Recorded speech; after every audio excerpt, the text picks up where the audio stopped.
মন্ত্রণালয় সিলেট বিভাগের পাথরকুয়ারি নিয়ে বৈঠক শেষে স্বরাষ্ট্রমন্ত্রী জানান, সেনাবাহিনী প্রত্যাহারের বিষয়ে পুলিশ, সেনাবাহিনী ও সংশ্লিষ্ট সংস্থাগুলো যৌথভাবে সিদ্ধান্ত নেবে। ধাপে ধাপে এই প্রক্রিয়া বাস্তবায়ন করা হবে। না হয় সেগুলো তারা সাজেস্ট। চলমান অভিযানে দাগী আসামি, মাদক কারবারি, অস্ত্রধারী ও জুয়ার সঙ্গে জড়িতদের গ্রেফতার করা হচ্ছে। এতে দেশের আইনশৃঙ্খলা পরিস্থিতির দৃশ্যমান উন্নতি হয়েছে বলেও দাবি করেন মন্ত্রী। নির্বাচিত সরকার, রাজনৈতিক সরকার দায়িত্ব গ্রহণ করেছে।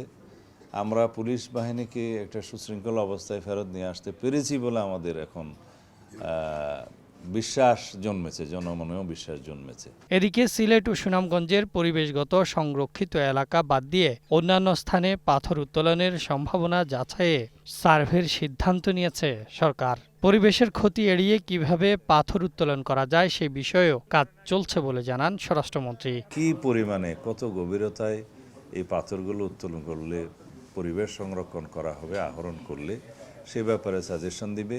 বিভিন্ন জায়গায় আমরা যাতে পর্যটক আকর্ষণ করতে পারি সেটাও তারা এখানে সাজেশন করবে। সেই সমস্ত জায়গায় যাতে আমরা অন্তত একটা শাসনের মধ্যে রাখতে পারি।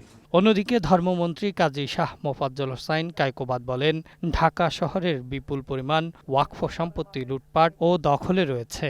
প্রধানমন্ত্রীর নির্দেশনায় এসব অনিয়ম বন্ধে ব্যবস্থা নেওয়া হবে। গাউসিয়া থেকে যদি এখন বর্তমান বাজার অনুযায়ী ভাড়াটা আসে, এই ভাড়াটা যদি সঠিকভাবে আদায় হয়, আর এই আদায়টা যদি যারা মোতোয়াল্লি আছে, মোতোয়াল্লি যদি যে উদ্দেশ্যে ওয়াকফ করে গেছে সেই উদ্দেশ্যে এই টাকাটা ব্যয় করে, তাহলে তো অনেক ভালো কাজে লাগবে।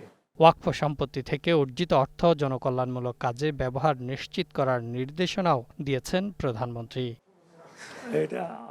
Ahsan Habib, green news, Dhaka.